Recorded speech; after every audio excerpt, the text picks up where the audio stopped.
That's cool. Thank you. I don't think you need a layer, though. And where am I supposed to put my supercomputer? Your what? My supercomputer. Grant from Screen Rant here. It's great to see everybody Hello, again. mate. How we doing this morning? Yeah. Well, again, Grant. Hello. I gotta say, I am both thrilled and saddened to be talking about the end of this show. Kayvan, I know you and I sort of touched on that emotional angle last time we talked, but Kristen, I'd love to hear for you. You know, you may not have started as a main player on this show, but the guide has become very much a major part of this kooky vampire family. How does it feel for you to be coming to the end of her chapter? I'm just so honored to get to be part of this show. This is a once in a lifetime, supernatural, zany comedy with the best writers in showbiz, the best below the line, art directors, editors, costume designers, makeup, hair, all of it coming together in once. And just to be able to be on that set in Toronto with the quickest, smartest comedians from America and the UK, it was just a huge honor. So it's something that I will always cherish. Well, I'm glad that you got to have that experience. And I mean, especially playing against someone like Kayvan here, who I adore Nandor and I will miss him forever. Kayvan, I'd love to turn to you next. So obviously one of the big things of the finale is we learned that the documentary is coming to an end. All the vampires are sort of dismissive of it, but Guillermo is obviously having a tough time processing it. And Nandor is sort of in this interesting middle ground where he obviously cares how Guillermo feels, but he doesn't care about the documentary. How does it feel sort of walking that line in the performance throughout the episode? Well, you know, it takes great skill and great talent and a great team behind you, team of writers, team of directors, art directors, sound people who record your voice when you're speaking in this voice. It's just sad and incredibly amazing too, to have been part of this show. And to answer your question, I just kept doing it as Nandor. I don't know. I got to a point where it's just autopilot for me, really. I don't have to kind of think too hard about my performance as Nandor. I know that it'll never be bad. It'll never be great. It'll kind of be in the middle. So, you know, I just take the middle road and hope that my choice is accepted by the director. And if they're not, then I'll do it the way that the director wants me to do it. Well, 6 or 7 times. Kayvan, as a comedy snob, Nandor always made me laugh. Oh, that's good.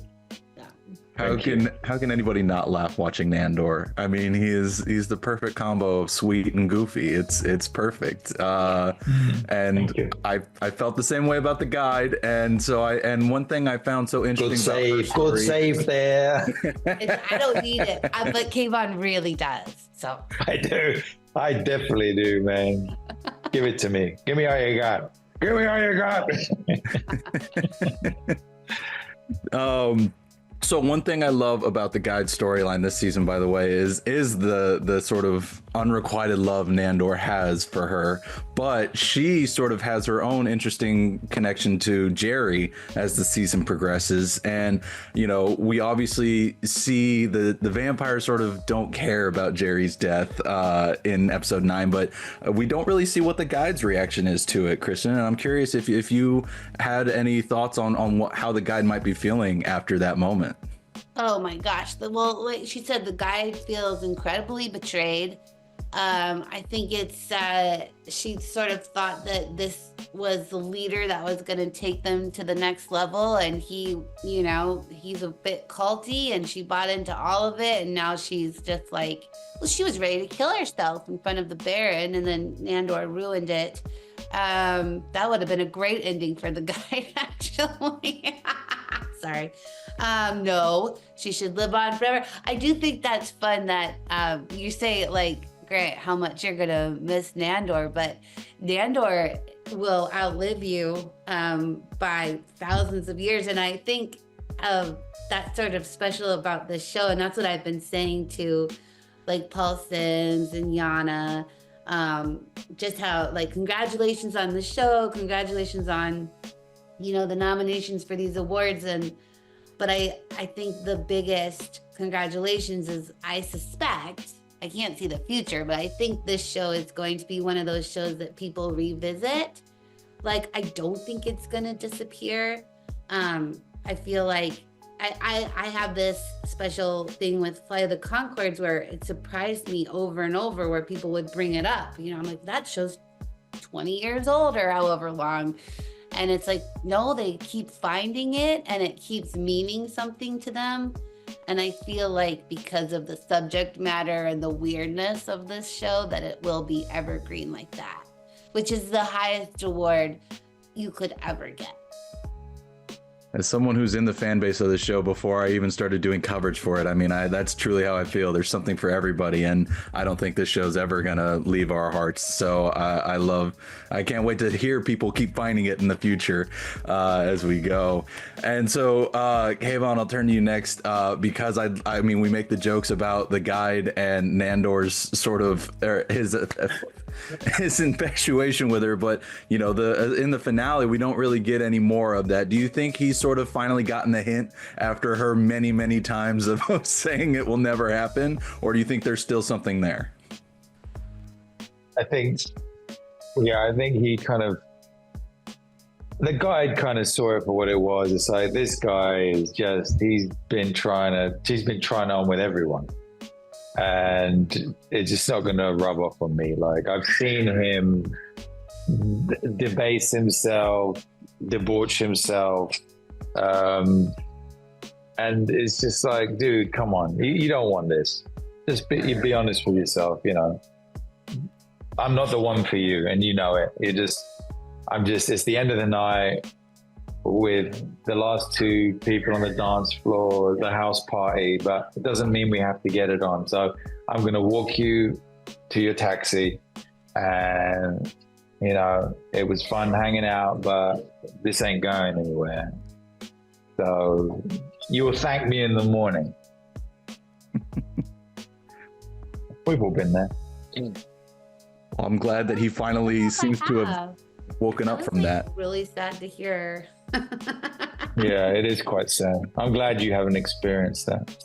I guarantee you, if I was on the dance floor that long, I know, if you're like just hanging out on the dance floor for like the whole night, too.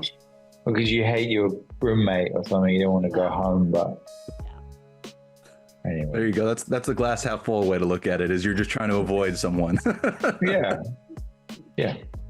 So I love the way that dynamic plays out, but Kristen, I'd love to turn to you next, because one thing I love that comes from that is that the guide really feels like she's sort of finding herself this season, in terms of she's no longer feeling as much of an outsider from not just this group, but in general in the vampire community, even though past seasons she's always kind of had that sense of longing. What is it like to, you know, sort of bring her full circle with that after all this time? That's good. I mean, I still feel like, yeah, she's sort of accepted that she'll never be a roommate. She'll never be part of the five, but she can like come over like a, you know, a zany neighbor, and they do accept her. And so, you know, I think that that's a good balance of that, of, you know, some friend groups, they're gonna bring you in forever, and some you're just gonna say hi to when you see them in line for coffee. I'm glad that she's found her place, because it definitely, I think we talked about it last time when we were talking about the show, but I was like, I hate how outsider she is. I want her to be in this group. So I love that she's found her place. And Kayvan, I'll turn to you next. Another thing I love about this finale, because there's so many things I love about this finale, is the sort of Batman-like tease that we get in those final moments with you and Guillermo. But that said, you know, Guillermo does still look like he wants to move on. And I'm curious, you know, if he does, does, do you think Nandor is going to stick to his plan of sort of vigilantism, given how flaky sort of all the vampires in this group have been with some of their past plans? I think it's just a fad. It's another fad. He might have done some crime fighting and then realized that he's also a mass murderer, and he is in danger of getting arrested himself, which actually is one storyline that I kind of thought would be fun, if actually the vampires are kind of, there's a detective on their tail, because I guess the authorities never really got close to them in any way, shape or form. Whereas I guess they did in the movie, and then they just did a whole spin-off of those characters in the movie. But it probably wouldn't have felt right in this world. You just want to hang out with the vampires, and if there isn't a threat, then they just imagine there's one around the corner anyway. So they're very paranoid. Yeah, man, it's been an incredible ride, incredible journey. And so I hope, the fans, we give them closure, and in a beautiful way, that they don't feel shortchanged by. But I don't think they will. I think you could give them any ending and they'd be like, it's incredible. Not that our fans all have speech impediments, but some of them do. And pronounce limps. But yeah. I've been hanging out cons too much. I think you guys have delivered something quite beautiful with this ending, and I think you're right. I don't think anybody's going to feel shortchanged by what we see in this, because the thing I remember everybody said so far is that it closes it for the most part, but leaves just enough open that if an idea came down the line, there's room to do it. And I can't wait to see. I hope something happens one day, but if not, I'm still happy where we end. Kristen, do you want to say something? I just get excited because I keep saying this in all the interviews and stuff, where Shadows is so special, and I'm hoping that it's inspiring other incredible creators and writers to make cool shows like it that are just a little weird, and then I'm also going to hope that they cast Kayvan and myself in those shows. We can play different characters. I can do this, right? Yeah. I can be like this. You got other. And I can be like this. We can be different characters. I've got no range. Your zany show about swamp creatures or whatever you got. I could be a mute. Oh my God, that's my dream role. Like Sweet and Lowdown. I was like, oh, that's a mime. Oh, yes. Kayvan's been so immersed in the kookiness of Nandor, he doesn't know how to break free after all these years. I did like Sweet and Lowdown. I was a fan of that movie at the time. Yeah, she got to not have lines and just have Samantha, an impressive face. Samantha Morton, yeah. So I see I have enough time for one more question. So I'd love to ask you this question for both of you. This show has seen so many great cameos for the vampire genre throughout the years. We just had Skarsgård on a couple episodes ago. I'd love to hear from, Kristen, if you'd like to start, and then Kayvan, who your favorite big vampire cameo was from throughout the show's run. Well, definitely, I would say Mark Hamill was, come on, game over. Kind of blew it with that one. There's no going up from there. Good luck, Kayvan. He was, it was pretty hard to beat Luke Skywalker. But I would say one of the funnest cameos we had was in season. Was it this season? Was it last season? I forget his name now, but he was really good too. You forget his name. I'm trying to remember. I want to say that it was also really thrilling for me when they told me Steve Coogan was on the show this season. I was like, Oh, That was cool. That was cool.